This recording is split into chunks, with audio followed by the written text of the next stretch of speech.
Olá a todos. Então, sejam muito bem-vindos a mais uma conversa aqui do New Wave Catholic. Eu estou aqui com a minha mãe hoje, Miriam, e nós vamos falar com o Padre Ricardo Figueiredo. Padre Ricardo Figueiredo é doutorado, tem doutorado em teologia, sacerdote desde 2015, e ele é autor de diversos livros, desde teologia a biografias. Biografias em que a gente vê que são pessoas que viveram realmente o evangelho e que através das suas mudanças de vida, né, e que vieram tocando muita gente. Padre, muito obrigada por sua disponibilidade, por ter vindo, por estar aqui conosco para essa conversa. Por favor. Olá, muito obrigado. Eu queria só falar também que hoje, esse ano, né, em março, o senhor foi convidado e aceitou, né? Não é isso? Está certo? Sim. A ser diretor do Departamento de Comunicação da Diocese de Lisboa, não é isso? Exatamente. A minha fonte de dores de cabeça. Mas que é muito importante para a evangelização. Sim. É uma missão muito interessante e que, de facto, isto dizia, não é dores de cabeça, mas que é saber que temos um peso grande em cima, porque é comunicar toda a igreja é comunicação, porque é evangelização. E, portanto, toda a centralidade e toda a importância desta missão vê-se todos os dias, em tudo o que se faz, desde um jornalista que se responde até um e-mail que, por causa de horários que não estão corretos no site, tudo isto é evangelização e é preciso termos sempre este coração muito sintonizado com Jesus, porque senão não sabemos o que é que andamos a fazer. E, portanto, é uma missão desafiante, muito interessante e que eu gosto muito.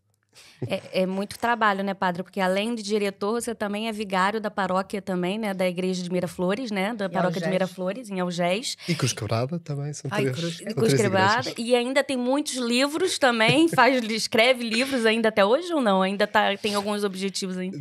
Tenho alguns projetos de livros, mas que estão muito parados neste momento. Pronto, tem muita coisa, né, que não organizar. Consegui ainda organizar para continuar a escrever, mas ideias não faltam.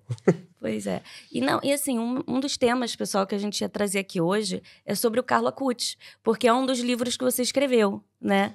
Foi a minha segunda biografia que eu escrevi. Portanto, a primeira foi sobre o Guido Schaffer, do Brasil, do Rio de Janeiro. Puder mostrar aqui, ó. Esse aqui é o do Guido, né? Esse foi o primeiro, exatamente, 2017. E depois, em 2018, publiquei... do Beato. Exatamente, o Beato Carlo Acutis. Ainda Beato Carlo Acutis. Ainda Beato. Não eu, mas Deus, esta frase que sempre me pareceu que era a que sintetizava a sua vida espiritual e a sua atitude fundamental. E que eu escrevi porquê? Estava a ver as informações, todos os dias as notícias que vinham de coisas do Vaticano, quando vem numa informação do Vaticano, vem que o Papa aprovou as virtudes heroicas de vários servos de Deus, portanto que passaram a ser declarados veneráveis, e um deles era um Carlo Acutis, e que me chamou muito a atenção o ano do nascimento dele, 1991. Não havia nem houve com isso uma grande publicidade sobre o Carlo Acutis. Achei muito curioso, foi assim Só que eu fiquei de olho nisso, porquê? Porque nasci em 1990, pensei, alguém mais novo que eu, temos um ano de diferença, podíamos ter sido amigos, podíamos ter... Sim.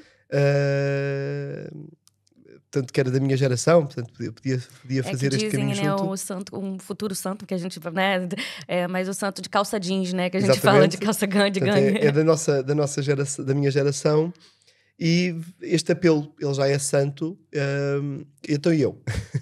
E foi a partir dele. Mas o que é que moveu este jovem? Fui atrás, fui estudar, comprei, só vi em italiano, os livros sobre ele, comecei a ler, e comecei a notar a mesma coisa que notei quando escrevi o livro do Guido, que é, conta-se a vida da pessoa, conta-se o que é que ela fez, mas muitas vezes falta falar do que é que eles trazem no coração. Qual é o motor da vida espiritual?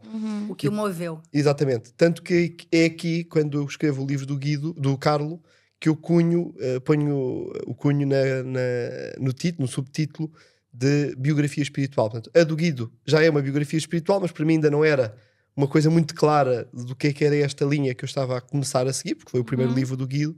Mas no do Carlo eu já coloquei no subtítulo, biografia espiritual, porque era não tanto contar a história da pessoa, propriamente a história cronológica, tanto que eu no Carlo até começo pela morte. Achei importante começar pelo fim. Porque é exatamente tentar olhar com o olhar espiritual para estas histórias. E, portanto, escrevo a vida do Carlo, vou estudar neste sentido de apresentar.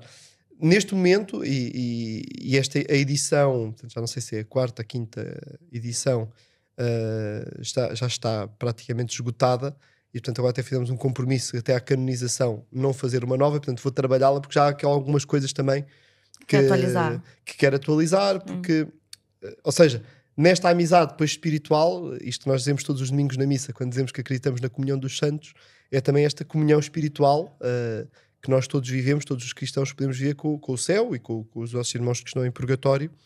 E portanto, nesta amizade com o Carlo, fui sentindo muito também este aprofundamento de uma amizade. E portanto, eu neste momento sinto mais amigo dele e portanto conheço mais sobre o Carlo.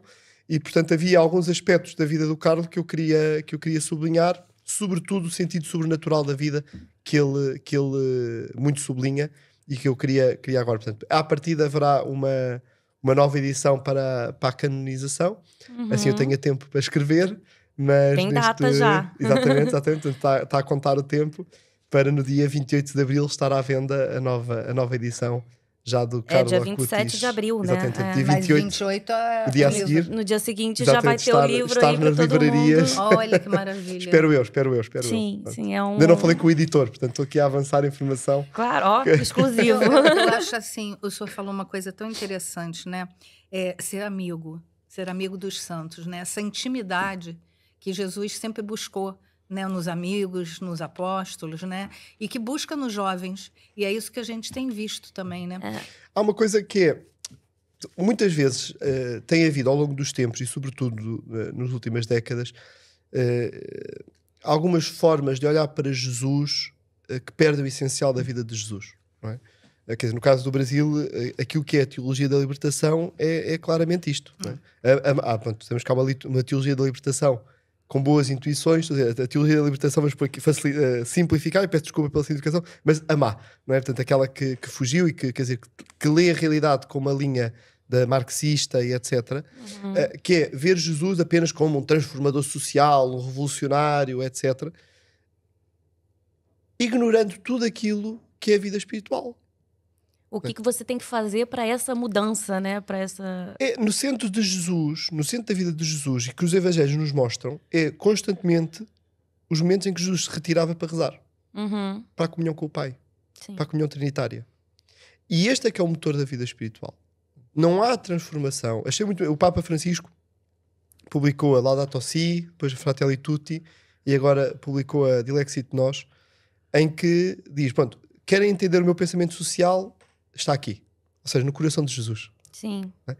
E este conjunto que nós agora podemos, e muitas vezes algumas pessoas não compreendiam do magistério do Papa Francisco, mas que nós agora podemos ver no conjunto, é extraordinário. É o Papa a dizer-nos tudo isto que é a transformação social, cuidado pela casa comum, esta fraternidade, esta solidariedade que somos chamados a viver. Portanto, todo este conjunto só se entende quando nós estamos dentro do coração de Jesus, quando nós vivemos esta comunhão com Deus.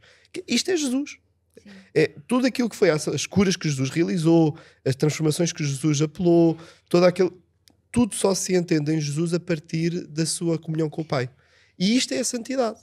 Por isso que a importância também, assim, o senhor está falando, eu me lembrei aqui um pouquinho da importância do rosário, né? Porque quando a gente reza o rosário, a gente vai vivendo passo a passo do que Jesus viveu, né?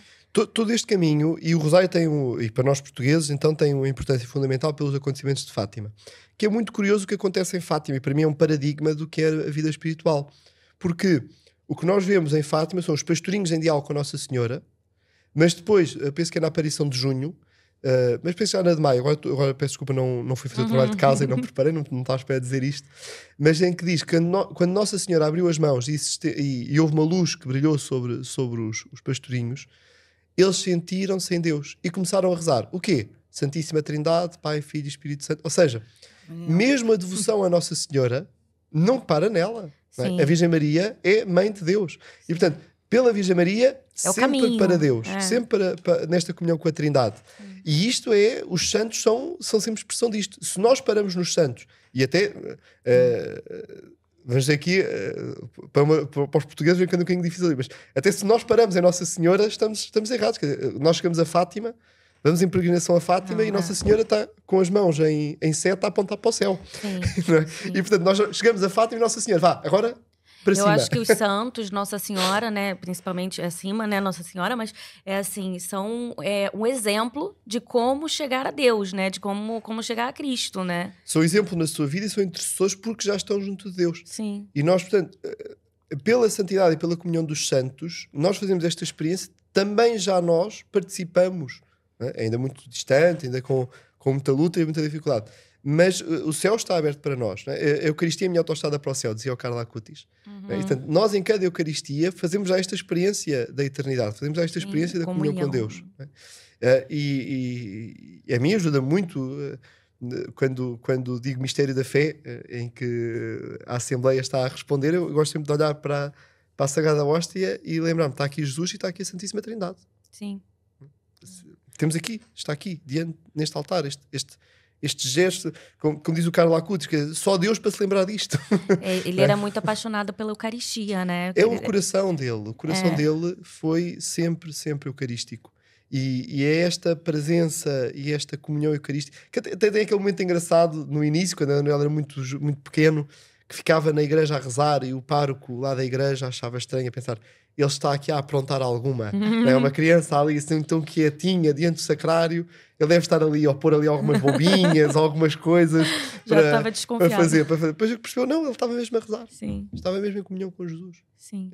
E é este coração eucarístico, nestas duas dimensões da comunhão e da adoração, que nós encontramos o motor da vida espiritual do Carlo Acutis e encontramos para nós. E que é esta santidade, estes santos que vão surgindo, vamos dizer assim, após o Concílio Vaticano II, são santos, como o Guido, como a Claire Crockett, como tantos estes santos, desta fase. Mais atual. Né? Nós encontramos, eles vivem aquilo que é a santidade que o Concílio Vaticano II apresentou, e a vida espiritual, portanto, a Eucaristia, no centro da vida cum iapis, como diz a Sacrosanto Concilium do Concílio Vaticano II, centro iapis da vida cristã, o lugar da palavra de Deus, né? Qualquer um deles tem uma relação com a palavra de Deus e com saber que a leitura do Evangelho, a meditação do Evangelho, a oração do Evangelho é uma forma de entrar e participar desta vida com Jesus e de conhecer a vida de Jesus. O papel da oração e de facto deste nível espiritual. É que muitas vezes eu acho que nós hoje em dia perdemos muito esta consciência do significado do Concílio Vaticano II. Ficou só pela parte estética do Concílio Vaticano II, a liturgia antes era em latim e agora em português, antes o Papa estava de costas e agora está de frente, e esquece e ignora-se uma série de elementos fundamentais que o Concílio Vaticano II trouxe. E, sobretudo, esta dimensão espiritual da vida cristã. Por exemplo, tudo aquilo que é dito, por exemplo, a respeito dos leigos, que está muitas vezes esquecido hoje em dia, não se fala do apostolado dos leigos, conforme aquilo que o Concílio Vaticano II propõe. Portanto, todo este caminho e que estes santos encarnam isso. Só interromper uma coisa, padre. É uma coisa muito bonita, Mari, acho que você não viu. O Dom Filipe, conhece Dom Filipe Santoro, ele foi bispo de Petrópolis e agora é arcebispo de Taranto. Ele recebeu do Papa uma autorização e uma grande bênção, acho que foi essa semana. Eu vi agora lá, ele mandou para mim, e exatamente sobre os leigos. Ele não é que ele fundou, mas ele tem um grupo que está lançando para o mundo, e lá em Petrópolis ele teve também, de leigos que vão seguir a castidade, a pobreza e a obediência. Entendeu? Então, assim, essa possibilidade de nós, leigos, né, podermos, né, seguir mesmo na radicalidade, né, na essência. E, assim, eu queria só falar, assim, aqui, que o senhor falou, voltando, assim, né, à intimidade, à questão do silêncio. É confirmação, também estava para falar isso, eu também estava sentindo isso. Isso me chamou muita atenção. Porque o senhor estava comentando justamente da importância da oração, de buscar, né? E a comunhão é muito isso, é um momento total de introspecção, de conversar com Deus, né? E é muito bonita essa intimidade, essa busca pela oração, né? De como conversar com Deus. Há dois tipos de silêncio, não é? Há o silêncio do cemitério, porque está tudo morto. E não é este silêncio que nós estamos a falar. Nós estamos a falar do silêncio da companhia. Né? De estarmos acompanhados. E de vivermos em todos os momentos a experiência dos apóstolos na barca, quando Jesus ia, no meio da tempestade, e Jesus ia a dormir. É muito engraçado o texto de São Marcos, que diz: Jesus ia a dormir com a cabeça no travesseiro. Quer dizer, até é dito mesmo a importância daquele travesseiro ali, para dizer que Jesus é esta companhia, até no sono. Jesus nos acompanha. E, portanto, este silêncio que nasce eu gosto de usar uma expressão que aprendi com um padre que foi aqui muito perto, aqui no Estoril, o padre Ricardo Neves, que faleceu em 2015, e que falava muitas vezes: quando não sabemos rezar mais nada, façamos a oração do cão. A oração do cachorro, não é? Qual é a oração do cachorro? É a oração... quando nós temos um cão em casa, quando nós temos um cão de estimação, quando nós chegamos a casa, ele vem, faz festas, depois nós sentamos e o cão vem sentar-se aos nossos pés, ou fica ao nosso colo. Ou fica quietinho e olhando. Quietinho e olhando, exatamente. E esta é a oração do cão. Nós muitas vezes somos o cão ao pé do dono, não é? E ficarmos ao pé do sacrário como cão ao pé do dono. Não temos nada para dizer, não temos nada... Uma mera criatura, né? Exatamente. E isto é que é a adoração. E usaste a expressão corretíssima. Aí já veio na minha cabeça aquela imagem, né, maravilhosa de Maria em Betânia escolhendo a melhor parte, aos pés de Jesus, assim, só adorando e ouvindo, né? Exatamente. Só ouvindo, né? Exato. Aquilo ali é o cão ao pé do dono. Exatamente. E que nós somos sempre convidados a aprofundar e a viver e encontrar aí o grande alimento para a nossa vida espiritual. Tem de ser junto de Jesus. Daí a gente pode entrar também, né, na parte da confissão, né, que as pessoas às vezes têm, né, aquela preocupação, coisa assim. É importante se confessar, né, para que a gente possa estar bem, a nossa capela, né, esteja limpa para poder receber, né. E até mais, já agora que estávamos a falar do Carlo Acutis, eu gosto muito da imagem que várias imagens que o Carlo Acutis usa para falar da confissão. Porque ele diz que a alma é como um balão de ar quente. Quando está em pecado mortal, está no chão. Não é? E, portanto, precisa da confissão como que este ar quente que volta para poder para levantar. Mas mesmo o balão de ar quente cheio tem pesos lá dentro ou tem cordas que o prendem. Portanto, isto são os pecados veniais. E é preciso cortar e ir tirando isto. E o Carlo Acutis chega a um terceiro ponto ainda, que diz: então, mas e se nem pecados veniais eu tiver para confessar? Então confessa os teus defeitos. Porque, diz o Carlo, a alma é complexa. E esta complexidade da alma, o Papa Francisco tem chamado muita atenção disto, quando fala. O Papa Francisco vê-se claramente por aquilo que ele diz sobre a confissão, que é um grande confessor. E também, ele diz também é um grande pecador que confessa-se muitas vezes. Mas isto são palavras do Papa, como é óbvio. Mas que aquela imagem que o Papa Francisco diz: temos de mudar a imagem da confissão como ir à lavandaria limpar uma nódoa. A confissão é ir ao médico. É curar uma doença, ou curar uma ferida, ou curar uma doença. Uma ferida foi a queda que pecámos sem grande... Mas que pecámos e vamos pedir perdão e percebemos. Muitas vezes, atrás destes pecados ou destas feridas, percebemos que também há doenças. Que são coisas mais duráveis e que é esta alma complexa, que diz o Carlo Acutis, que nós precisamos sempre de perceber. Fazer uma boa confissão é difícil, não é fácil. E a confissão frequente. E essa boa confissão frequente tem de deixar a graça tocar na alma. Isso que o senhor está falando é muito importante, até assim, não é uma crítica. É assim, me faz um pouco de confusão porque a gente tenta confessar com mais frequência. Né? É um pedido de uma vez por mês, às vezes uma vez por semana, né? Às vezes, a Mariana não pode ver um padre que ela fala: eu tenho que confessar. É a medida do Carlo Acutis, uma vez por semana. Então, aí o que acontece? Muitas vezes a gente chega e fala com o padre fala: não, mas isso não são pecados. Falo, não, mas isso está me incomodando, isso está me doendo, eu quero confessar. Então, sabe, é uma coisa que tem que ser isso que o senhor falou. Não tem pecado venial, então confessa os defeitos. Mas coloca para fora, né? Para poder cada vez... É importante dar o nome, não é? A pessoa de vez em quando está enganada, acha que uma coisa é pecado e é defeito. E, portanto, é preciso dizer à pessoa... Olha, e aí falou pecado, defeito e realmente não falou pecado, porque deve ter pecado e não quis dizer, ou então não soube dizer, né? Pois, ou bem quando não sabe. Mas na confissão eu sinto muito, é preciso acompanhar a pessoa... A coisa pior que há é uma pessoa que quer se confessar. Senhor padre, só 2 minutinhos para me confessar. Não, isso é o que tem para me dizer a mim. Agora não sabe o que é que eu tenho para dizer assim, não é? Ou seja, a confissão... É rapidinho. Quer dizer, depende, não é? E a pessoa perceber que há aqui um caminho a fazer e aceitar que a confissão seja este caminho. Eu tenho o princípio que é nunca desvalorizar.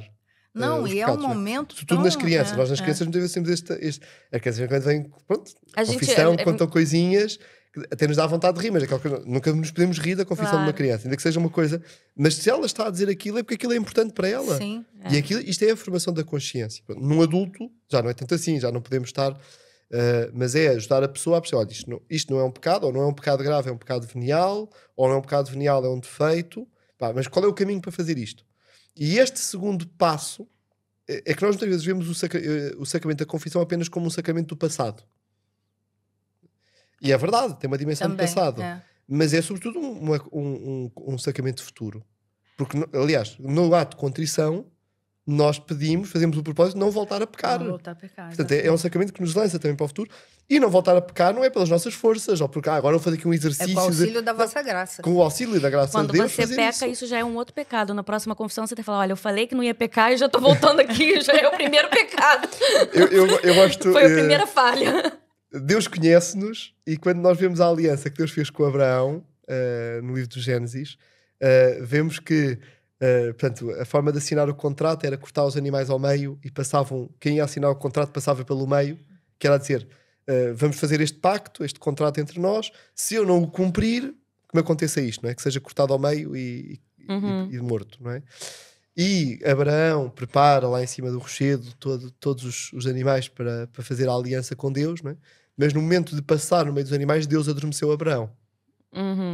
E só passou um facho ardente, é que passou no meio a representar Deus. Ou seja, Deus assina o contrato, Deus faz um compromisso de vida connosco, mas Deus sabe que nós somos pecadores e portanto não faz. Ele cuida, né? Já desde Abraão, Deus não faz isso, não põe, eles não são capazes. Ô, Mário, com o padre Ricardo a gente não para, né? De tanto conhecimento, mas assim, é muito importante que eu anotei aqui no livro do Guido. Tem uma parte que fala assim, exatamente, né? Porque assim, a confissão, ela é restauradora mesmo, né? E ela tem que ser valorizada. E às vezes as pessoas falam: eu não confesso, eu confesso direto com Deus. É tão bom poder ouvir falar, né? Vai em paz. Tá livre dos teus pecados. Melhores palavras que nós podemos dizer a alguém, né? Vai em paz. É muito bom. Eu também estão perdoados. Aí, assim, tem uma frase que está no livro do Guido, se eu tiver: sede santo, pois eu restaurarei a tua imagem e dignidade de filho de Deus. Eu acho isso tão forte, porque, assim, se a gente reparar, os santos, eles não foram santos, né? Antes, né? É o caminho que fizeram. Era uma vida que fizeram. Né? São Francisco imagem, que aprontou, Santo sim, Agostinho. É importantíssimo passarmos esta imagem, de perceber que, de vez em quando passa uma imagem que os santos foram sempre... Há um padre meu amigo que usa uma imagem... Clary Crockett. Ela também teve uma vida também, depois mudou, né? Conversão. Há um padre meu que usa uma imagem que eu gosto muito, que diz que gosta dos meus livros por isso. Porque eu gosto sempre de ir buscar os pecados, não é? Os podres deles para mostrar. Ele dizia: Ricardo, tens a capacidade de mostrar nos livros que desfazer esta imagem de vez em quando um bocadinho jansenista da santidade, porque de vez em quando há algumas histórias de santos que alguém era tão santo, diz este padre, tão santo que quando era bebê já não mamava à sexta-feira para fazer penitência, não é? Já começava a e portanto é preciso desconstruir, perceber. Bem, o mesmo o Carlo Acutis, não é? Muito curioso quando os pais contam que quando ele era miúdo, de vez em quando apanhavam-no na cozinha a ir ao frasco da Nutella com o dedo, tirar Nutella lá dentro. Era goloso também, gostava de Nutella. Sim. E foi percebendo que isso era errado e que não devia fazer isso, e era uma falta de virtude. Mas quando era pequeno, era criança. E portanto não tinha maldade, né? Não tinha consciência daquilo, sim, fazia isso, e portanto são as artes, né? A Nutella é um dos pontos importantes para conhecer o Carlo Acutis. Mas portanto, isto para dizer que é importante nesta questão da confissão e tudo aquilo que é a nossa vida espiritual. O grande ponto é sempre vivemos como filhos de Deus. O batismo, e isto é outra coisa do Concílio Vaticano II, foi voltar a colocar muito no centro daquilo que é a vida cristã, é a dimensão batismal. E portanto, sem esta dimensão batismal, e mesmo agora no Sínodo dos Bispos, sobre a sinodalidade, temos textos belíssimos, pérolas belíssimas sobre o que é esta dimensão filial, e que é preciso recuperar. E que o sínodo, eu acho curioso que no sínodo depois falam só das diaconisas e gostam, sempre falam da espuma dos assuntos. Estes assuntos são os fundamentais, que é este apelo de facto. só pode haver aquilo que é a participação da missão da igreja, de facto de haver um compromisso, uma corresponsabilidade de todos na vida da igreja, nasce de uma conversão e de um encontro com Cristo. Sim. Não é, isto aqui não é o meu voto, eu vou votar quando vou votar nas eleições para o Primeiro-Ministro ou para o Presidente da República. O meu voto não é assim na igreja, isto não é uma democracia. A igreja é a família dos filhos de Deus. E quando nós perdemos esta dimensão dos filhos de Deus, e o Guido, nisto é importantíssimo, ele era médico de profissão, e é muito curioso quando ele encontrava no hospital casos de pessoas que têm esta doença, mas precisa de confessar. E há vários casos de cura. Até o capelão lá do hospital, quando ele era médico, dizia, bem, quando vinham do Dr. Guido já nem precisava de fazer exame de consciência com as pessoas, já vinham preparadíssimas. Porque as pessoas quando diziam, mas eu confessar para quê? Eu não tenho pecados. Era uma consulta com orientação. E o Guido fazia uma coisa incrível, que era, quando as pessoas diziam que não tinha pecados, que bom, não tenho pecados. Olha, eu tenho este, e começava a falar dos seus, e a pessoa, afinal tenho. Identificava, não né? E é este caminho, né? E temos, por exemplo, lá no Memorial do Guido, no hospital no Rio de Janeiro, onde ele frequentou, tem lá o memorial dele, conseguiram recolher algumas da Santa Casa. Eu fiz lá também. Conseguiram recolher algumas das receitas em que ele de um lado punha o medicamento que a pessoa tinha de tomar e do outro Salmo X, esta passagem bíblica. Legal. Resiste também, ou seja, Que maneiro. Portanto que ele queria a medicina geral por isto, ele queria ser médico de medicina geral, que era para olhar a pessoa no seu todo e portanto poder cuidar quer da parte física, fisiológica, quer da parte espiritual. Sim. Não, inclusive a gente tá falando, né, só para alertar o pessoal do Brasil, né, do Rio de Janeiro, todo mundo, né, assim, porque esses livros todos que a gente tá falando tem na editora Paulus, né, na internet você tem, é só então é só ir lá na internet comprar fácil, não são caros, os livros são assim, e de extremamente delicadeza, né, com muito inteligência com o padre Ricardo. Muito amor e assim, a gente tá falando do Guido, né, o pessoal aí do Brasil, o Guido foi do Rio de Janeiro, era um surfista, porque a gente assim foi falando, era um surfista do Rio de Janeiro, ele chegou a ser seminarista, né, e depois virou médico, quase. Ele foi médico, não, ele foi médico primeiro. Pronto. Eu ainda tenho que ler o livro. Eu tô falando que eu sei por cima. Tô falando que eu sei por cima. Mas eu tive com o Guido na sacristia da igreja de Copacabana. Você conheceu, você já tinha me falado dele. Graças a Deus. Então, assim, é legal porque a gente quis trazer esse assunto, né? O Guido, a Clara, né? Claire. É Claire, não é? Claire, o Beato Carla Cucci, né? São jovens que buscaram viver esse evangelho, né? Assim, de forma radical mesmo, né? Assim, tiveram a sua vida, que a gente estava falando aqui antes, né? E uma coisa importante, e continuaram a ter no sentido... não se fecharam quando descobriram Jesus, não se fecharam num convento. Não é? A Claire foi religiosa, mas... E é uma coisa que é importante, que o jansenismo por vezes tirou isto da igreja, da vida espiritual, que é, eles continuaram a estar com os amigos, a ter a sua vida, a vida social, e aí levar o sobrenatural. Eu tenho um outro livro, que é de uma portuguesa, que é do Sãozinha, conhecida como a Sãozinha de Alenquer, que foi durante anos conhecida, até a Sãozinha, porque era ligada à Santa Teresinha, que morreu também com 17 anos, e que eu lembro, quando pediram para escrever a biografia sobre ela, disse logo que não escrevia. E o padre até ficou assim um bocado, mas porquê? Não, porque eu já li a história dela, e aquilo não tem ponto a ponto se pegue. Foi a biografia escrita pela mãe, que quis colá-la muito a Santa Teresinha, e portanto aparecia a filha como fora deste mundo. Não havia fotografias dela, eram assim pinturas assim, com ar meio angelical. E disse, não, isto não interessa, isto não diz nada a uma moça de hoje, não diz nada à história dela. E o padre disse, não, mas lê uma outra biografia que tinha sido escrita pelo diretor espiritual da mãe, que tem um bocadinho crítico da mãe, e que escreve uma outra perspectiva sobre a Sãozinha. Imagina assim, eu acabo de ler aquele e disse, mas estão-me a esconder alguma coisa. A Sãozinha é mais que isto. Até que só se quiser ver o arquivo dela. Eu, claro que sim. Porque aí ia tocar nas coisas que ela escreveu. E então, quando chega ao arquivo, há assim os dossiês de cartas aos pais, cartas aos avós, até que há um dossiê, cartas às amigas. E aqui descubro uma ação que nunca tinha sido mostrada. Que era sobrenatural, Portanto, conselhos às amigas sobre os namorados.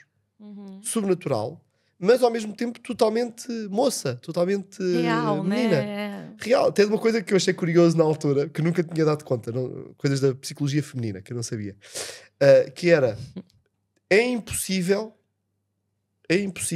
saber quem são os moços, os rapazes de quem elas estão a falar. Porque tratam-nos todos por alcunhas.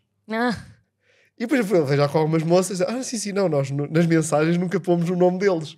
É sempre ou uma letra ou uma alcunha, não, que é para ninguém conseguir perceber de quem é que estamos a falar. Eu pensava, esta moça que tem fama de santidade e que depois disto, acredito mesmo que ela é santa, porque ela dava conselhos sobrenaturais sobre o namoro às amigas. Não, esse rapaz não, porque ele não te quer bem, ele não é para ti, não sei o quê. Não... Tinha essa sensibilidade, né? Exatamente. Ao mesmo tempo, com cartas e olha, vamos no verão, eu vou estar aí de férias, fala com não sei quantas para tratar da música, que é para estarmos juntas a conversar e para não sei o quê, para ver música, para ver comida e para ver não sei o quê. Ou seja, no meio daquilo que é o normal de uma moça, não é? De gostar de estar com as amigas, gostar de música, até, mas ser sobrenatural. Sim. E nós precisamos mesmo... o Carlo Acutis com os computadores é outra coisa, não é? Quer dizer, sempre na informática, que jogava no computador, não é? A mãe diz que regrado, não é? 20 minutos por dia só. Eu ia te perguntar sobre isso, só um intervalo. É assim, o senhor conheceu a mãe do Carlo Acutis. Assim, eu soube uma história que quando ele estava fazendo o site dos Milagres Eucarísticos, o computador dele pegava fogo. Sim. Isso é verdade. Sobreaquecia, houve um que pegou fogo mesmo. Sim. Eu ouvi também, não tenho, nunca conferi com a mãe isso, já ouvi isso também, quer dizer, mas sabemos que isto é da área espiritual, quer dizer, o demónio não acha queria piada. Mesmo aquilo. É a quantidade de conversões que houve com a exposição dos Milagres Eucarísticos. E o próprio Carlo Acutis, quando alguém dizia que não ia à missa, ele começava a falar dos Milagres Eucarísticos. Sim. Então, o que é que está a perder? Deixa eu só falar uma coisa que sempre me tocou muito. Muita gente vem a Portugal e vai direto a Fátima e passa por Santarém. Não que, assim, Nossa Senhora é o caminho, mas Jesus está ali em Santarém, presente ali, né? É o milagre eucarístico. É o milagre eucarístico de Portugal, não é? Em e muito ignorado por nós portugueses. Mas por todos os peregrinos, né? As pessoas fazem peregrinações enormes e passam por Santarém e não param. Eu lembro sempre de uma amiga que foi fazer missão para a Índia. E estava lá com um grupo de norte-americanos. Os norte-americanos estavam a apresentar-se, de onde é que és? De Portugal. Mas de onde? E ela disse, são católicos. Uma cidade perto de Fátima. Foi assim que ela disse. E ela, não, mas qual é o nome da cidade? Não, vocês não conhecem. Qual é? Ela, quando diz Santarém. Santarém, Milagre Santarém, incrível. E ela pensou, conhece o Milagre Santarém? E ela não conhecia. Ela era de Santarém e nunca tinha ido à Igreja do Milagre. Pois é.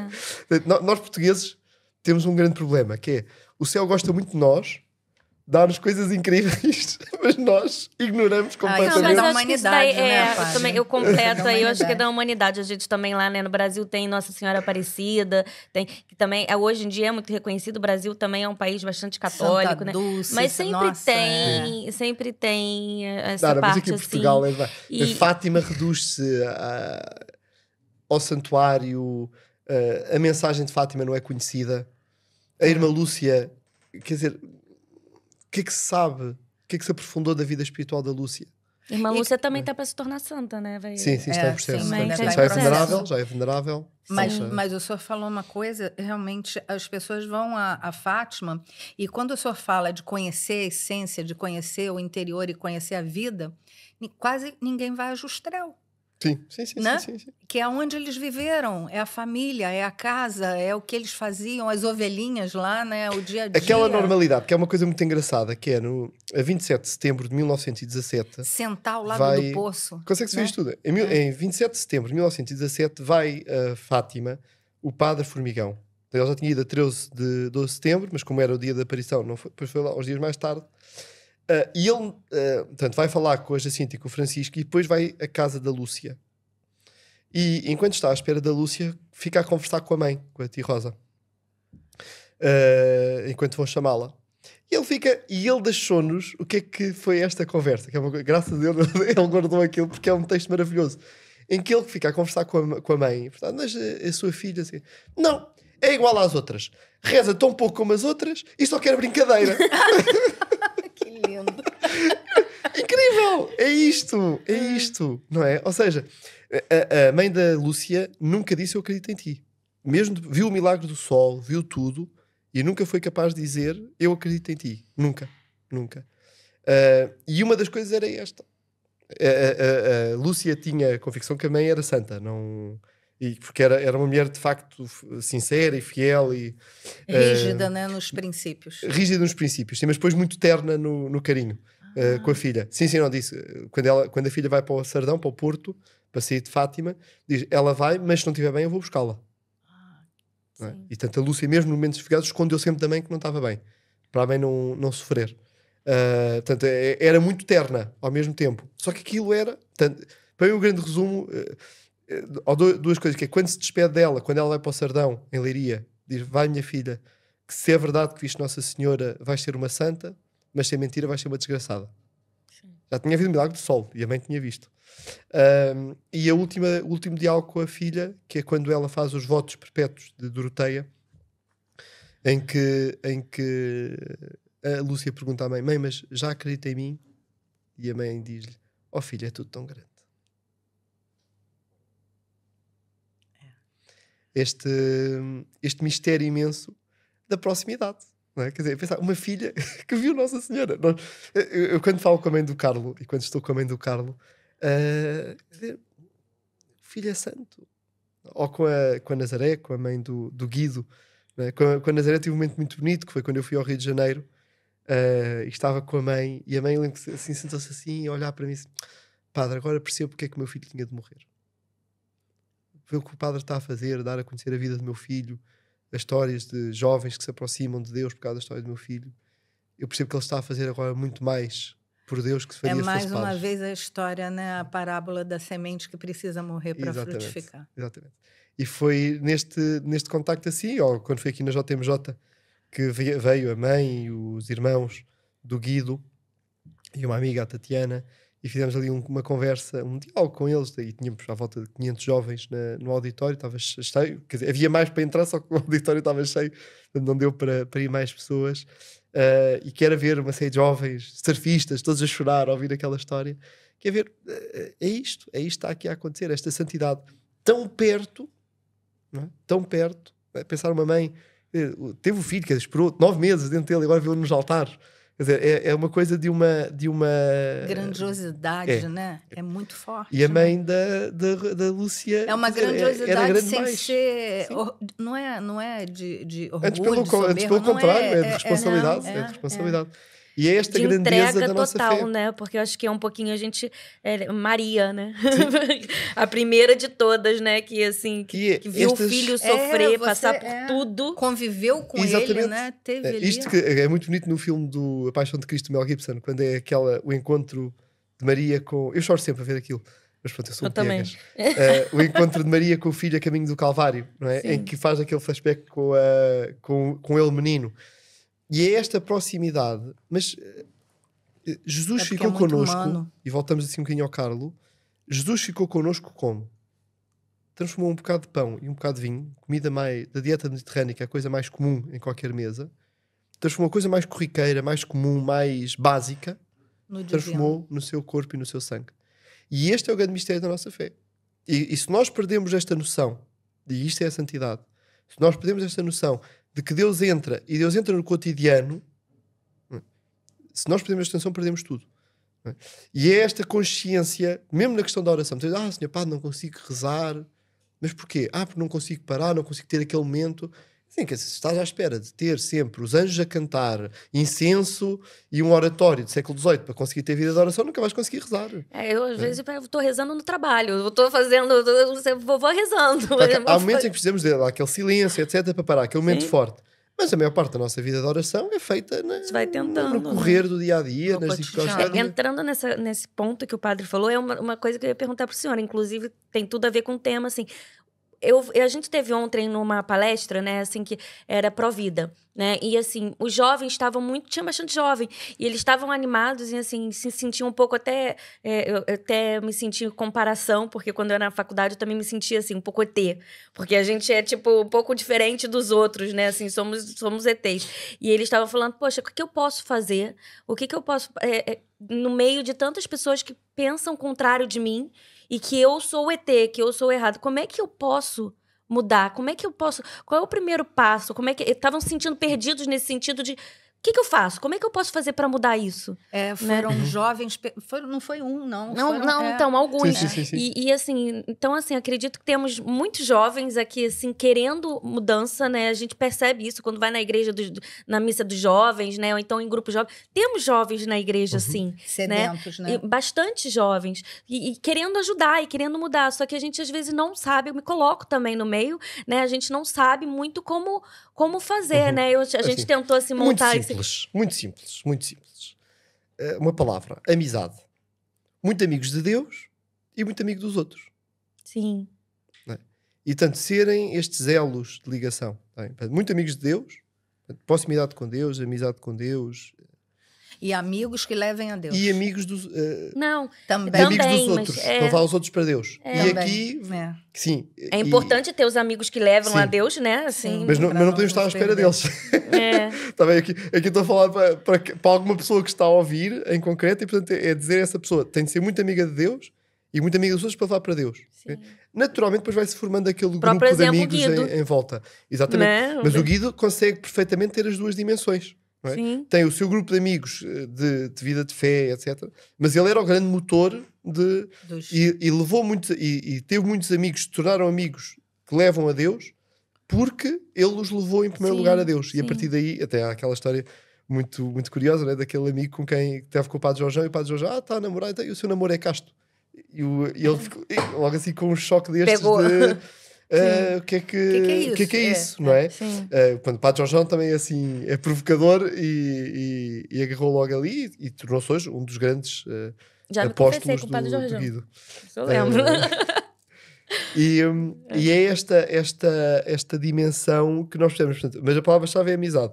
Muito amigos de Deus, porque por vezes há o risco de queremos ser tão missionários e tão com os outros que deixamos de estar com Deus. Portanto, aí diluímos-nos. Perdemos aquilo que é a nossa dimensão. Voltamos à intimidade. Voltamos. Intimidade com Deus. Eucaristia, muito unidos a Jesus. Portanto, com uma... adoração. Aqui, quer dizer... hoje em dia vai-se cada vez mais popularizando e normalizando uma pessoa ter direção espiritual, mas é mesmo importante ter pelo menos já nem digo a direção espiritual formal, mas ter aquele padre que é sempre com aquele que se confessa, não andar a saltitar de padre em padre, não, e muitas vezes tens que aquele padre é mesmo difícil para mim porque me provoca, porque me puxa por mim, porque então se calhar é esse mesmo que precisas de ir, não é aquele que vai ouvir, que vai te dizer aquilo que tu gostas de ouvir, mas é aquele que vai dizer que precisas de rezar mais, precisas de converter. Ir a esse padre, tentar ter esta confissão pelo menos, o ideal seria todas as semanas, pelo menos 15 em 15 dias, ou pronto, mês a mês, mas 15 em 15 dias seria o essencial. Conversar sempre com esse padre, com o mesmo padre, e ir fazendo este caminho com este padre para fazer um plano de oração. Sem plano de oração é muito difícil. Sabemos que há um dia ou outro que as coisas mudam e é preciso adaptar, mas ter um plano de oração é as ações, elas são importantes, claro, né? São as obras, né? Mas realmente a oração sem o coração, a vida de oração... As virtudes teologais, não é? Aquilo que diz o nosso catecismo da Igreja Católica, diz no Tratado das Virtudes Teologais, número 1800 e qualquer coisa, que as virtudes teologais animam e fundamentam a vida moral do cristão. E nós, muitas vezes, o problema é que estamos a pôr a vida moral à frente da vida teologal. Queremos que a pessoa mude, mas o que é que pode levar uma pessoa a mudar-se em qualquer outra coisa? É ser bom cidadão, ser boa pessoa, quanto muito ser muito filantrópico, a ver se me dão uma rua com o meu nome. Não é? Se nós temos vida teologal, o nosso objetivo é alegrai-vos, não por aquilo que diz Jesus, alegrai-vos não porque viste o demónio vos obedecia, mas porque os vossos nomes estão escritos no céu. E estes nomes escritos no céu que é a santidade. E portanto, que nasce desta comunhão com Deus, portanto, da fé, da esperança e da caridade, que são virtudes teologais. Muitas vezes as pessoas veem caridade e pensam que caridade é dar a esmola ao pobre. Quer dizer, é também ajudar os pobres, mas nasce porque primeiro se ama a Deus. Portanto, esta é a virtude da caridade, é amar a Deus sobre todas as coisas e ao próximo por causa de Deus, diz no nosso catecismo da Igreja Católica. E, portanto, as virtudes teologais fundamentam a vida moral do cristão. E nós, muitas vezes, andamos a pôr ao contrário. E, portanto, eu acho que é, em primeiro lugar, tentar entrar na comunhão com Deus, entrar na intimidade com Deus, ter vida de oração, vida espiritual, e daqui nasce aquilo que é a vida moral do cristão. Para ser exemplo, né? Exatamente. Senão, se você não tiver esse primeiro passo, você não tem como ser exemplo. Exatamente. Porque precisamos da graça de Deus em nós, né? Aí é o nosso espelho. Eu estava lembrando ali, quando eu vi o livro, né, também de novo, o senhor foi pároco em Peniche, não foi? Vigário paroquial. Vigário paroquial em Peniche. E foi lá que despertou, lá com os surfistas? Sim, tinha os surfistas e tinha que fazer alguma coisa com eles. Ainda faz contato com eles? Já não tanto. Eles muitas vezes chamam-me para algumas coisas e conheço alguns. E o padre já tentou surfar? Não. Só de longe. Boa pergunta, gostei. Eu só gosto de stand-up paddle, que é uma prancha e um remo. Isso eu gosto muito. Agora, surf é demais. É radical demais. Não, sim. Não. Eu e um biótipo não dá para fazer isso. O centro de massa está muito desequilibrado no meu corpo. Não, olha que eu já vi muita gente aí acima do peso que surfa. Não é por aí não, hein? Não é essa desculpa. Mas não. Foi ali que nasceu, com um padre que conheceu também este grupo de oração que o Guido fundou no Rio de Janeiro, que é o padre Arnaud Martic, que é um missionário e que vinha aqui a Lisboa muitas vezes e ofereceu-se para ir falar aos jovens de Peniche. Eu disse assim, e perguntam-me onde é que estão os jovens de Peniche. E eu digo-lhe, onde eles fazem surf. E ele, mas conheço o santo surfista. Não fazia ideia. Guido Schäfer. Eu lembro que apontei logo o nome a ir à procura. Porquê? Aquilo foi para aí em junho de 2016. E eu tinha em outubro a bênção dos surfistas. Olha. Lá, que havia uma procissão no Baleal que tinha a bênção dos surfistas. E eu pensei, isto é ótimo. Então, quando chegou perto da bênção dos surfistas, fiz uma pagela com a fotografia do Guido, uma oração e uma pequena história dele atrás. Um cartãozinho. Fui dar a bênção e fui entregar, que é uma coisa que eu imprimi na paróquia, plastifiquei e entreguei aos surfistas. E pronto, para mim ficou por aí. Pronto, tenho uma pagela já engraçada para dar aos surfistas quando é a bênção dos surfistas. Ficou só por aí. Ao mesmo tempo, havia um bispo com quem eu colaboro que tinha publicado alguns livros que eu tinha ajudado a publicar. E tivemos, depois disso, uma apresentação de um livro dele, aí para março, penso eu, de 2017. Uma apresentação do livro. E o editor da Paulos, que eu já tinha ajudado a fazer muita coisa com eles, o editor da Paulos, o padre já ajudou a publicar tantos livros, quando é que publicam o seu? Ele disse-me aquilo assim à queima-roupa e eu assim, até havia um que eu gostava de escrever. Sobre o quê? Era sobre o santo surfista. O editor, escreva que nós publicamos. Pronto, foi aí que nasceu a minha carreira de autor. Foi assim, não é? Foi o primeiro. Ele falou primeiro. O primeiro das biografias, sim. A minha tese de mestrado eu já tinha publicado. Sim, mas o primeiro das biografias. Das biografias foi o Guido. Sim. Legal, porque assim. foi através do que o senhor está falando, né? A ser amigo, né? Você começou a ser amigo, conhecer aquelas pessoas e acabou conhecendo o Guido. Não é? E temos de chegar a eles. Eu tenho agora, por exemplo, estou ali a colaborar e estamos ali a começar um trabalho com a Faculdade de Motricidade Humana, portanto, muita malta da Educação Física, etc. E o desporto. E, portanto, eu quero muito escrever ali uma biografia sobre um jovem norte-americano, que é o Joe Reali. Também é da minha idade, ele não chega a ter mais um ano que eu, que morreu em 2016 e que também já tem, que a família já mandou o material todo, etc. Tem história interessantíssima, um jogador de futebol americano que também foi para o seminário depois e portanto, uma vida extraordinária. Pronto, eu não escrevo, não tenho um plano de escrita, eu não me considero escritor de todo, considero-me autor. Porque para mim os livros são pastorais, quer dizer, eu não escrevo um livro.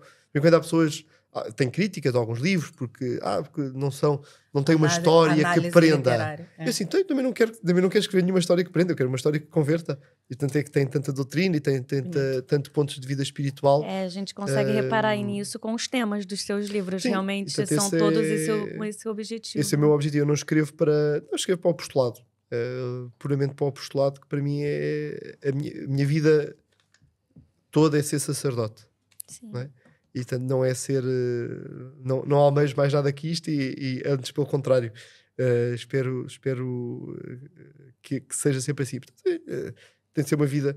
O Dom Manuel Clemente, quando foi a minha ordenação sacerdotal, usou uma expressão muito bonita que era, muitas vezes diz-se para adiar decisões que o padre é um homem como os outros. Isto é uma... Depois continua o Senhor Padre. Isto é uma quase verdade que redunda em mentira. O padre não é um homem como os outros. O padre é um homem para os outros.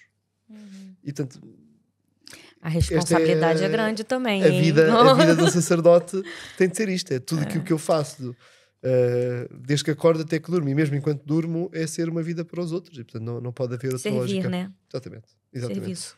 E portanto, muitas vezes achando coisas para trás que gostávamos e que podiam ser interessantes mas é aquele momento também que, como Abraão oferecer Isaac em sacrifício. Não vou nem entrar muito em detalhe, não. Se o senhor quiser, fica à vontade. Mas o senhor descobriu essa vocação cedo ou mais tarde? Como o senhor descobriu essa vontade de servir? Eu sou um osso duro de roer, para Nosso Senhor. Mas graças a Deus é mais insistente. Então eu entrei com 15 anos para o seminário. Sai menor. Mas depois saí aos 18. Com muitas dúvidas, queria ir namorar, queria sair. E pronto, passo 3 anos fora, que para mim foram uns 3 anos importantíssimos. Né? Porque foi sair do seminário, não era uma coisa habitual, portanto quem saía do seminário era para sair, não volta, nem eu mantive qualquer ligação com o seminário, portanto foi muito nesta lógica de estar fora, fazer vida normal, mas aos poucos ir vendo como Nosso Senhor me encaminhava à mesma sempre para perceber que só podia ser, mas é assim com uma forma simples, só podia ser feliz se desse a minha vida. É? E pronto, depois volto ao seminário e eu lembro-me sempre da última dúvida que tive, que foi pouco antes da instituição da acólito. Portanto, um dos passos para a ordenação é a instituição da acólito, de falar com o meu diretor espiritual, dizer, não sei se eu estou a errar, e se a minha vocação não é esta, e se a minha vocação for o matrimónio. Eu lembro o meu diretor espiritual assim, abanar a cabeça e dizer, Ricardo, se tu te casasses ao fim de 3 meses estavas farto. Já desconhecia, né? E aquilo fez mesmo sentido, que é verdade, não é a questão do matrimónio por si, mas era a vocação de dar a vida por todos. Sim. Não é? E isto é algo que está mesmo inscrito, pronto, em alguém que é chamado ao sacerdócio, está mesmo inscrito. E muitas vezes o que nos custa é vermos jovens que claramente têm isto, mas adiam por dificuldade. E pronto, mas é perceber, há pessoas que de facto, se vamos usar Dom Bosco dizia que era 1/3 dos jovens, acho eu, tinha vocação ao sacerdócio, uma coisa assim. Portanto, 1/3 dos jovens têm esta vocação a dar a vida por todos. Sim. Não é? Sim. E aí falando nisso, tem o encontro, né, que é para... Como é que se fala? Para a pessoa poder fazer a orientação. Encontro vocacional. Encontro vocacional, né? Tava me esquecendo a palavra vocacional. Então, o encontro vocacional, que é interessantíssimo, que tem para quem quer ser sacerdote, para quem quer ser religiosa, né? Sim. Então, assim, é um convite que a gente faz também, né? Aos jovens, às pessoas, né? Que possam ir a esse encontro para poder se descobrir, não necessariamente... Tem, né? Não ter... A questão é, sobretudo, não ter o medo de pôr a pergunta. E depois outra coisa, é que pôr a pergunta é um sinal fundamental de liberdade. Eu, quando acompanho noivos, eu gosto sempre de sublinhar uma coisa: vocês têm de ser livres vocês são livres sempre, não é? Mas é preciso ser mesmo livre no momento em que vocês vão dizer, eu recebo por minha esposa ou recebo por meu esposo. Esse é o maior ato de liberdade. É que se nós não percebemos isto como um ato de liberdade, nós não percebemos porque é que o matrimónio é indissolúvel, não é? Porque é que não há divórcio para os católicos. Porque aquele é o maior ato de liberdade, é dizer, eu estou aqui, não é? Que sou o que sou corpo e alma, entrego tudo o que sou àquela mulher, não é? Ou àquele homem, não é? Tudo, não é? Este é o maior ato de liberdade, entregarmos-nos a nós próprios, não é só dar alguma coisa, não é só pegar no livro, olha, toma, é para ti, ou ao telemóvel, toma, é para ti. Não, é dizer, o maior ato no casamento. Acontecem 2 atos radicais de liberdade, não é? E as pessoas muitas vezes acham que o matrimónio não é um ato de liberdade. É que é o maior ato de liberdade. Como um sacerdote, quando está na ordenação, sobretudo temos aquela imagem da prostração. Os casados agora vão se revoltar. Não é não, padre, você não sabe. Mas é o ato da prostração, quando nós sacerdotes estamos no chão, que é o símbolo da morte, não é? Que é aquele momento que toda a gente gosta, e diz, é tão bonito. Eu lembro uma tia minha, é tão bonito, deitado. Sim, é sinal que morri. Ai, que horror, já não gosto de dizer disso. Coitadinha, ficou assim um bocado assustada quando eu disse, não, mas assim, morri e agora sou da igreja, o maior ato da liberdade. Entreguei à igreja tudo. Não é somente as coisas que tenho, mas sobretudo aquilo que sou. Sim. E o matrimónio é, quer dizer, eu acho que, eu vou dizer isso aos noivos, mas mesmo assim acho que eles chegam ao dia do casamento, alguns têm. Né? Percebem? Aquele ato de dizer, eu recebo minha esposa, eu recebo o meu esposo, é o maior ato de liberdade. Que é uma coisa extraordinária. É? Você acertar a tua vocação é o maior ato de liberdade, né? Quando você acerta a tua vocação, que você mas, sabe... portanto, é preciso ter esta liberdade para pôr a questão. Há pessoas que bloqueiam logo. Não, a minha vocação não é o sacerdócio, portanto é o casamento. Como é que sabes assim? Tem Como é que já conhecer, sabes? Né? Tens de ter perceber, esta liberdade tem de acompanhar sempre. Sempre. Daqui depois podia-se falar da castidade, da importância da castidade, a importância isso agora foi uma coisa que me veio, né? Não sei se foi no livro do Guido. A santidade é abrir com a generosidade a porta do coração. Foi do livro dele, não foi? Penso que sim. Sim, pois é. É isso aí, né? Abrir com generosidade. Se abrir para ouvir, né? O que é para você, né? E saber que Deus sabe mais. Sim. A igreja sabe mais. Eu vejo quando as pessoas, a igreja tem de mudar. Eu quando vejo assim jovens, né, com 17, 18 anos, a igreja tem de mudar. Diz isso do alto da tua sabedoria de 18 anos. Olha, a igreja tem uma sabedoria de 2000. Verdade.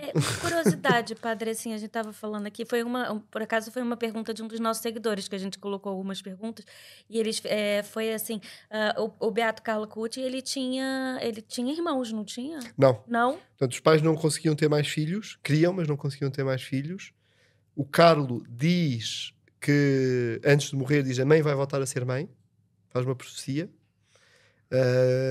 e depois dele morrer, tiveram gêmeos. Olha, portanto, é bonito. Então é isso. É que história interessante. Sim, um dia perguntei à mãe, à Antónia, olha, Antónia, e os seus filhos brigam um com o outro? Agora os gêmeos, não é?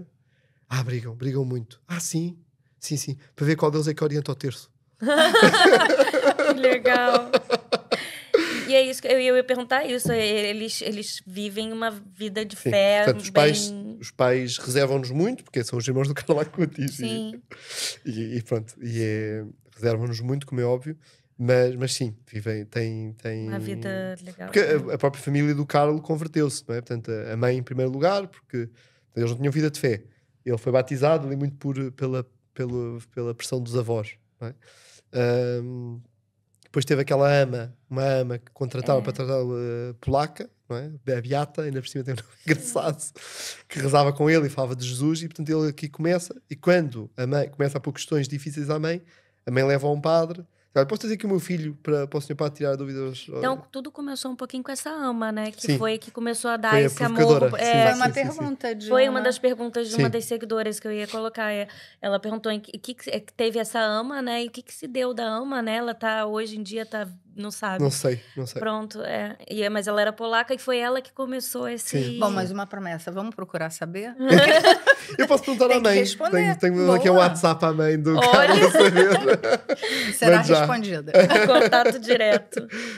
Não, então, mas isso é interessante. E aí foi através dela que o Carlos conheceu. Sim, em pequenino. E depois ele vai ter vão contratar depois um babysitter homem. Portanto, quando ele já cresceu, pronto, era importante depois ter a imagem masculina, não é? Que era quem cuidava, esse é o Rajesh, que era indiano e converteu-se. Portanto, o Carlo levou à conversa. Que já era a primeira. Porque se tinha que estar com ele, e assim... O Carlo queria ir à missa. Portanto, ele acompanhava o Carlo à missa, menino. E via-o tão feliz a vir da missa. Eu quero ter esta felicidade desta criança. Então tem que ser cristão. Pronto, e deixou o hinduísmo para ser cristão. E um dos milagres do Beato é no Brasil, né? Sim. O milagre da beatificação aconteceu no Brasil, daquele menino que foi curado de... Eu nunca sei o nome. É de uma doença genética. Eu sei que é o dos pastorinhos de Fátima, é o Mateu. Há um milagre, são os dois no Brasil. Portanto, há um dos pastorinhos de Fátima e há o do Carlos. O Mateus e o T. Lucas. Eu sei que é nome de evangelista, agora não sei qual é que é de qual. Sendo que aquele menino tinha um pâncreas anular, portanto tinha um problema no pâncreas, não conseguia comer, Não portanto era algo ia que desnutrindo.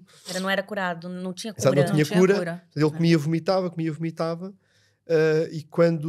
Não, Portanto, era uma doença congênita mesmo, Sim. desde que... E quando levam a relíquia, tem lá a relíquia, iam dar a relíquia do Carlo Acutis em veneração, o avô levou-o e perguntou ao avô: avô, mas o que peço? O que é que faço com a relíquia? Beija e pede o que mais queres. Então o menino beijou e disse: parar de vomitar. Era o que ele queria parar de vomitar, Sim. não é? E chega à casa cheio de fome e quer comer. Os pais deixaram estranho, porque ele, como vomitava sempre, não queria comer e ficavam assim muito espantados: quer comer. Comeu, à espera que ele vomitasse, não vomitou, levaram-no ao hospital. Pronto, estava curado. Não havia marca de. Falando das relíquias, né? Assim, a gente tem um seguidor que é Mirim, né? O nosso seguidor criança, né? Quando a gente postou sobre o Carlo Acutis, acho que é legal eu quis trazer aqui, porque é tão bonitinho. Ele escreveu assim, né? Eu conheci meu amigo Carlo, ele é do Brasil, esse rapaz de Fortaleza. Deve ter uns 13 anos, não sei, pela foto. Eu conheci meu amigo Carlo quando eu tinha 9 anos e foi a melhor coisa que já me aconteceu em toda a minha vida. Gratidão, Deus, por Carlo ter me escolhido como amigo. Essa intimidade, né, que a gente estava falando, né, de ter. E aí depois ele escreveu assim, eu procuro estar sempre atualizado sobre tudo dele. E aí ele estava falando que ele tem uma pétala, eu tenho até uma pétala que foi tirada do túmulo dele. Esta é uma relíquia que foi tirada por sua mamãe, Dona Antônia, e quem trouxe para mim foi o padre Fábio Vieira. E está aqui a pétala nunca murcha e a pétala orvalha em períodos mais frios. É extraordinário esse milagre da pétala, é inacreditável. E eu fui agraciado por Deus por tê-la comigo. Que bonitinho, né? As relíquias têm esta capacidade de mostrar. Eu as relíquias acho, já tinha alguma coisa escrita sobre isso, acho que são uma estrutura fundamental para a nossa fé. Tocam coisas fundamentais, que é esta noção que nós somos alma, mas também somos corpo. Não é? Nós não temos um corpo, nós somos corpo. Não é? Deus criou-nos assim, estruturados assim. E as relíquias tornam concreto e real este contacto com as realidades divinas, com as realidades espirituais. E, portanto, as relíquias e estes sinais são fundamentais. E me vem aquela frase, né, de Jesus: foi a tua fé que te curou. Sim. Né? A relíquia te faz reviver, aumentar a tua fé, né? Porque nós somos corpo e, portanto, quando há assim algumas pessoas que são contra as relíquias e assim... Não é a relíquia que te cura, mas a relíquia te leva... Fé, exatamente, recorda, é um sinal que aponta para a fé. Sim. E portanto, e que está de acordo com aquilo que é a dimensão... nós, pelo corpo, nós expressamos os nossos sentimentos, expressamos as nossas... tudo, não é? As nossas ideias, etc. E, portanto, nós precisamos também das relíquias para fazer esta experiência do que é sermos seres humanos, não é? Por causa da questão das relíquias, por causa da questão dos sacramentos, vem quando há jovens, assim, aquela idade de revolta, não é? de jovens. Mas porque é que precisamos destas coisas todas, não sei o quê? Eu digo: tens namorada? Tenho. Também não estás com ela, então. Não a abraças, não... Não, padre, claro que abraço a minha namorada. Também não precisas, basta ter o sentimento. Não é? Eu gosto muito da minha namorada e, portanto, não preciso de expressar isso. Não, padre, não sei o quê. Pô, também na fé. Também na fé nós expressamos-la fisicamente, porque é assim que nós somos corpo e alma.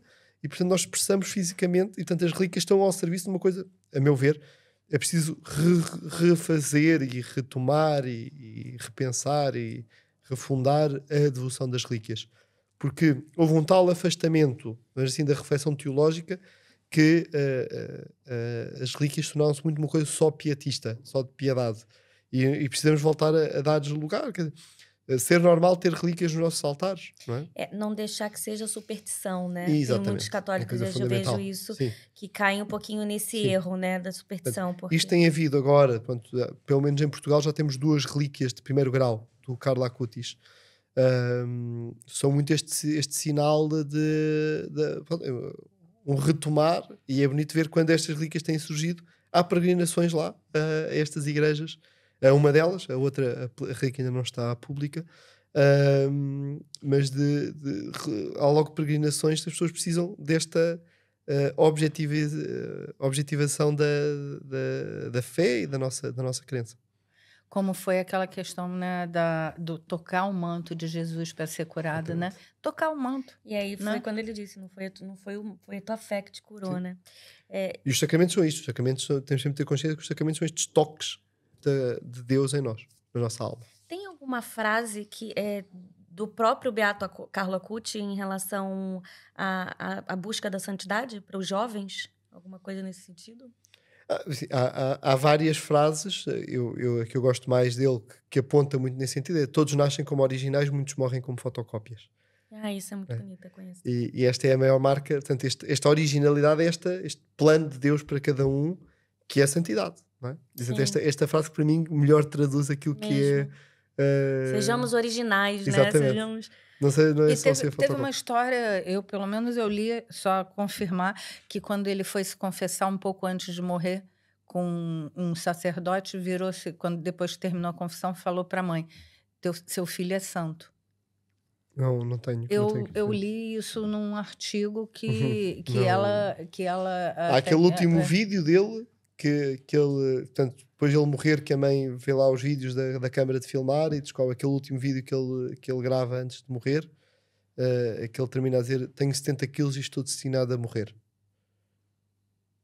Foi assim a última frase gravada em vídeo dele. E aquela profecia de que depois que ele se tornasse santo, muitas conversões viriam? E foi um sonho da mãe. Foi um sonho da mãe. Foi um sonho da mãe, sim. É Ele importante isso também, né? Sim, os sonhos...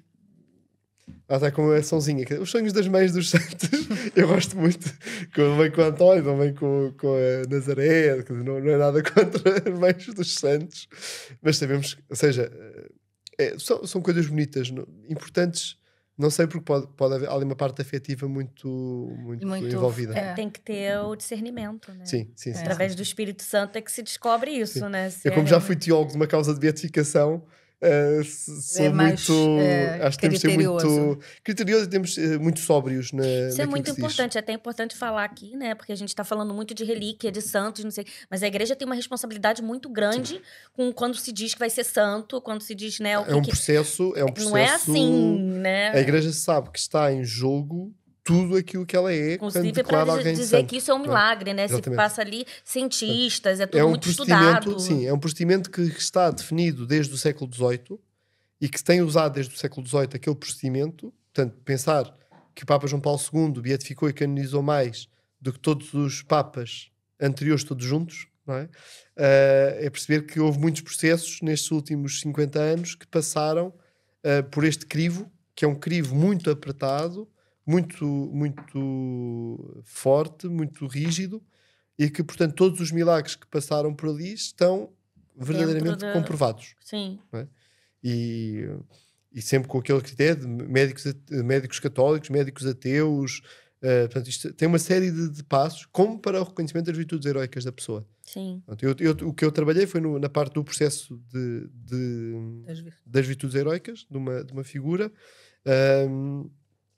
quer dizer, e eu sabia que, como teólogo que está a escrever um documento que vai ser apresentado ao Papa, eu tinha de ser ultra rigoroso. Sim. É? E portanto eu tinha de levar ao máximo e portanto juntar tudo e apresentar tudo e sobretudo muitas vezes o contraditório. Ao tudo que aconteceu, sim. né? Isto tudo contraditório, não é? Isso era assim, olha, eu aceito fazer este trabalho, mas eu vou ser fiel à minha consciência. Sim. Sempre. Sim. É até uma expressão não muito bonita, mas é ser o advogado do diabo, né? Até a gente vai procurando ali. Sim. Não, mas pronto, é uma figura que existia e que era muito neste sentido de mostrar que a pessoa não é santa. E tinha essa função. Tinha essa função que é importante. E eu penso, acho que é importante os teólogos que abraçam isto, por exemplo, das virtudes heroicas, sobretudo, têm de ter muito esta lógica do chamado advogado do diabo. Sim. Que é, vamos fazer de tudo para mostrar que esta pessoa não é santa. E se aí, passar quando este crivo... é porque não tem jeito. Exatamente. E, portanto, todos aqueles procedimentos, os vários teólogos que leem o documento, que fazem os 9 teólogos que leem os documentos, que fazem votos, etc. É muita coisa e tem de ser, porque é a credibilidade da igreja que está em jogo. Agora, o senhor falando isso, acho que é uma mensagem que a gente tem que deixar muito para os jovens e a gente tem visto, né?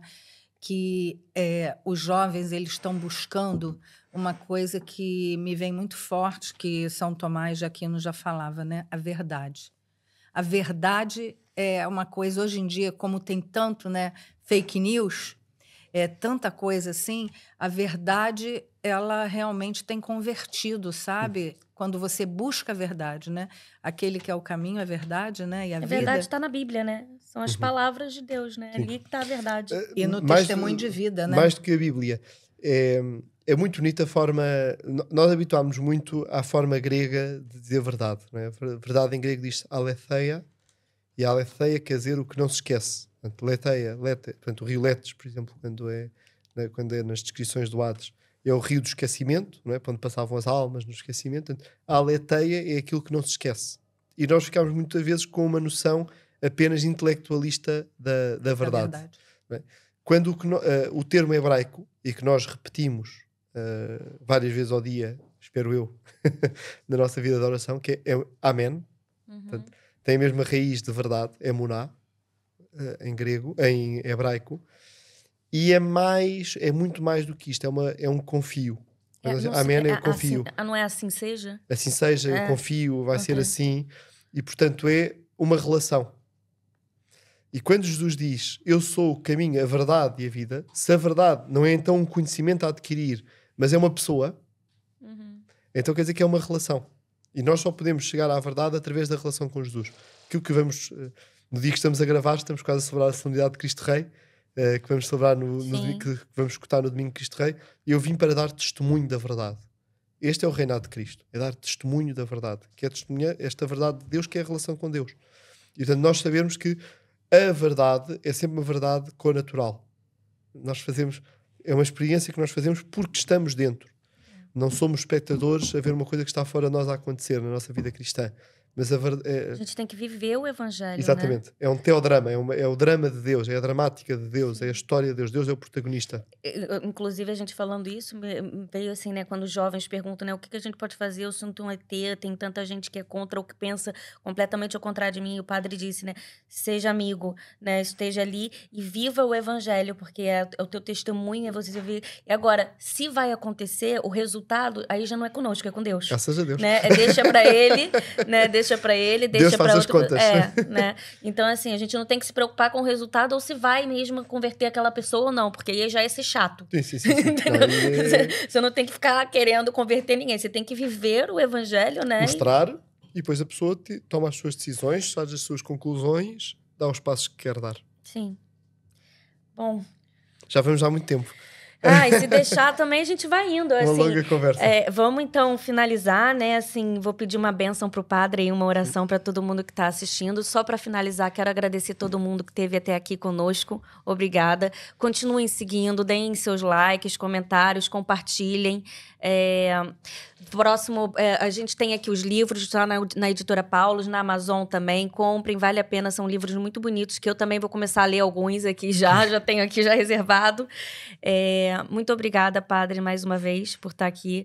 Todos nós somos convidados, então, à santidade. Isso é uma vocação que é para todos nós. A vocação da santidade é uma vocação que todos nós somos convidados.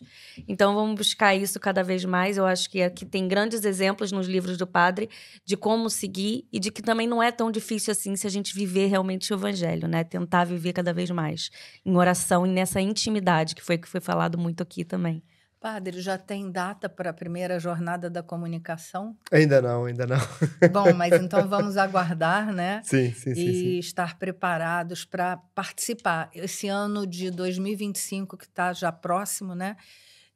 Agora termina o ano eucarístico, o ano litúrgico, e começa o novo ano, né?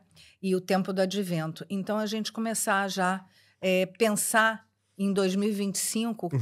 que vai ser um ano para a igreja muito importante, um ano do jubileu, né? E a comunicação é o primeiro jubileu, logo em janeiro. Então é isso que eu queria que o senhor já jogasse aí de convite para esses jovens, para todo mundo. Vamos a isso e sobretudo,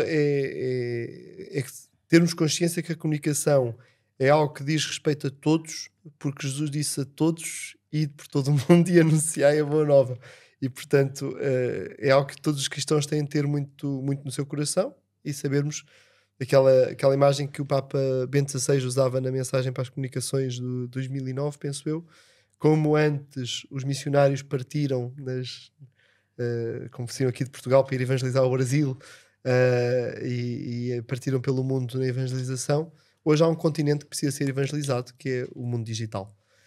E por isso esta vossa iniciativa, uma forma, todas as né, coisas, precisamos de estar lá e de dar coisas boas. Sim.